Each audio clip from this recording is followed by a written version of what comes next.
What have you thought, I guess, of the response to your guys' action before the game Sunday and things like that? That's not really. You can't really pay attention to the criticism because there's going to be people criticize you for whatever you do, and at this point, if anybody's criticizing us for equality and racial equality and against discrimination, I mean, they got to question themselves. So for us, we're just doing what we believe in, and we just keep pushing forward. No matter how much criticism that we get for what we do, we just got to keep doing what we're doing.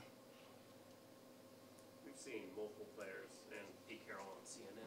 What makes this team kind of well qualified to speak on these issues? I think what makes this team well qualified, I feel like it's the organization. I think this is an organization who gets it, who gets that this is more than a game. There is more to people as they grow. They gets the culture and gets the moment right now. We got a lot of great people. When you have a leader like Pete Carroll who understands people and who takes the time to listen, you have a platform to be able to have constant dialogue with the head person in charge. And I think it's Pete Carroll's leadership and media staffs, and it's just to be able to have that that doesn't happen very often. But for them to believe in what you believe in is truly a blessing. And I'm actually humbled to have an organization that would put themselves on the line to be able to speak about these issues, because a lot of times when you speak about issues like this, people get turned off, people don't want to listen. But to constantly have the back end of your head coach and the organization and the good ownership, I think that's something that's really good too. Why would you want to meet President Trump? I think it has to be dialogue between the people who disagree with you and what you believe in, to have a conversation about why did he say the certain things. To be able to have that dialogue, I think is important. I hate to write him off and just have an opinion about him before you get a chance to have a conversation. So for me, it's always about that. Have you reached out officially to him? No, I didn't reach out to him. Too busy. So many people A lot of stuff going on in the world, huh? So many people I talk to completely agree with the message, but they don't understand why it's done during the anthem or during the presentation of colors. What would you say to those people? I think there's never a wrong time to do the right thing. Yeah. Regardless of where you're at, it's always when there's a time to do the right thing, we do the right thing. And no matter where we're at in the world, whether we're cooking, we're doing whatever we're doing at any time, it's always the right time to do the right thing. Yeah. There isn't a place that you feel that we shouldn't do the right thing. I think that's what people need to think about. Is there really a time that we shouldn't be talking about equality? Is there really a time that we shouldn't be talking about racial discrimination? Is there really a time we shouldn't be talking about women's equality? Is there really a time that we shouldn't be talking about water issues, Native American people? It's like, when is there not a time to talk about that? So we find time to talk about the Kardashians, we find time to talk about fantasy football, but when do we find time to talk about the realities of America and the realities of just being a great human being and figuring out how do we make a better world for our kids? I mean, you think about it, it's only 60 years ago when things were, a lot different. And do we really want that to be the future for our children as people start to realize that, things could be different? And I think for me and a lot of players, we want a better future for our kids. We want a better future for our grandkids. We just want a better future for all people. Michael, Doug told Anderson Cooper yesterday that you invited him to come out and see what we do on Tuesdays, on our off days. Can you give us some examples of what you guys do, maybe what you do on Tuesdays? Do a lot. For me, I do a lot of things. Constantly visits in the community, working with a different organization, visiting juvenile detention centers on Friday, just talking with the kids, gardening programs, inner city 8-week programs for food injustice and food, working with, we just do a lot of different things during the week. Constant things in Hawaii, managing all the projects that we got going on. It's just a lot of things to be able to constantly have reach. And it's not just a once in a day time. This is a lifestyle. This is what we believe in. So for us, it's just about living a good life every single day on top of the things that we're doing. And if we're not practicing what we're preaching, just treating people great and treat people right, just for simple fact, like the incident that happened to me the other day, like, I'm driving and I see the vets. I could easily just drive past and be like, my opinion is right. But for me to be a great leader, you have to be able to listen to the other people. You have to go out and talk to them. And so that's a part of the growth for me and the growth for people in general, too. There was a woman that became pretty emotional when she witnessed that talk with the vets. It really hit her in the heart. And I'm curious your reaction to her reaction.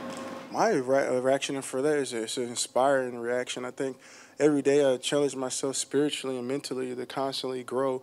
And those experiences that you run into people like that are times where you grow as a person because you get a chance to actually hear what people are really wanting to talk to you about, and you get to see their emotions, and you get to see a person change as you talk to them. And for me, I cherish those moments, and I'm humbled and I'm grateful for opportunities when I get a time to meet people, and a time for somebody to express themselves to me, and a time where I can express myself to them, and not in a violent matter, but in just a human matter where it's like, look, I get what you're saying, but do you get what I'm saying? And then we can, if we don't agree, then we can gracefully disagree, but still have respect for each other, regardless of our skin color, her gender. It doesn't matter. It's just about that ability to be able to be uncomfortable and to be vulnerable in front of people.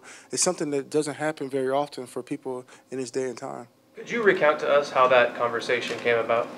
No, I was just driving and I seen protesters, and for me it was like, look, it could be dangerous, to walk in front of people because you never know what people are thinking. But for me, it's like, you just got to believe that people are good, and I believe that the fellowship between man is important, and the ability to be able to go there and sit there and just talk to people and hear their stories, but for them to hear my stories, because I never walked a mile in their shoes. I don't know what it feels like to be in the war, and don't know what it feels like to lose a brother in battle, but I do know what it feels like to be a black man. I do know what it feels like to be a minority. So to be able to express what I'm feeling and express what they're feeling is a common ground where we can have great and constant dialogue.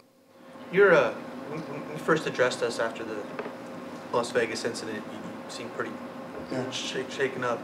We're a few weeks removed from that now. Where are you emotionally with all that? Emotionally, it's just growth. I think there's experiences. Experiences is what helps you grow in life, and I think that experience is just pushing me forward to constantly believe in what I believe in, no matter what, and no matter the criticism, because at the end of the day, people are going to judge you, and you can't really worry about that judging. So for me, it's just a constant belief in myself, and the belief that people can be better, and the belief that we can all live in a great society, and believe that we can constantly push ourselves to be uncomfortable to understand people. And I think for me, that was just another way of showing that there's another level of growth there. Mike, a couple of owners participated in a limited way in the anthem arm linking. Did you find any irony in that, given that there's a belief that Colin Kaepernick has been? Yeah, I find a little irony in that, but it's never your place to judge somebody when they finally get to a place where they are able to accept the truth. I think if I was to go back and be like, where were you then? It doesn't give me an opportunity for the people to grow along the journey, because then you start pointing fingers. But to bring them along slowly, it doesn't matter if they get a spoonful, then they start getting more, you feed them, and then they start to understand. And then they get a belly and a mind for what we're going through. And I think that's the approach that you have to have. You can't really, push people to believe what you believe in. Is if they grow with you, you constantly get a chance to show them. And I think for the owners too, it's like one of those, I hate the word owners, so I like to say employers, but I think the employers, as an employer, you got to respect your employees and what they're going through. And I think a lot of the employers this weekend, they showed that. And I think that's important for growth as a player, to know that your employer really has that cares for you. So you don't think they're going to co-opt your message or anything like that? I think unity is a part of the message. I think the message is a lot of different issues that are going on. Like I said, is beyond just one singular issue. It's so many different issues that go on. So I know they have their place in what they believe in, but there's a place for what they believe in and what we're doing right now. So we got to constantly keep the message, and the message is about so many different things right now. But all those issues are things that we constantly bring up. And this is a time in American history where we have the platform, and we had the devices, and we have the things to be able to communicate on a constant basis. Have you seen the Sports Illustrated cover at Toronto? I saw it. Yeah. I think the Kaepernick should be on the front of it, because at this way he was the catalyst for the belief in all the things that's going on right now. Also, he sacrificed to be where he is now because he lost his job. He lost a lot to do what he believed in. And for me, I love people who are able to do that. People who are willing to sacrifice for what they believe in, and I think he should be on the front of it. People were approaching Kaepernick, all year last year when he was playing, because of his stance. Players were coming up to him, pregame. Has that been happening to you more this year? I think it's players, but I also think it's people. Every day I run into people who are, who express themselves emotionally. There's many times where I ran to a lot of people just yesterday. I ran to about 12 people who just emotionally broke down, and they just want to know how they can help and what their experiences were different from mine. And those are the things. Those are the things that you want to do. Like I said, this is not like a forceful type of thing. This is a spiritual change. This is a spiritual way to change the culture, what people have been believing in, and what they've been seeing for a long period of time. And this is the time. When is a better time than now to change the future? There's never a time for the now. Is when we act. We can't wait till things get so bad that it's too late to change, and then we can't break those chains. Your 10-page memo to Goodell, has there been any action since? We'll get a chance. We'll sit down over the next couple of weeks and figure out how we can best get moving forward on those things. I think a lot of those things will happen in the next season. I think it's given the NFL time to figure out what they can do within that memo, and we just got to be able to be patient with something like that. Is there anything new on the Las Vegas incident from a tangible standpoint? I mean, No, any of that? no, nothing.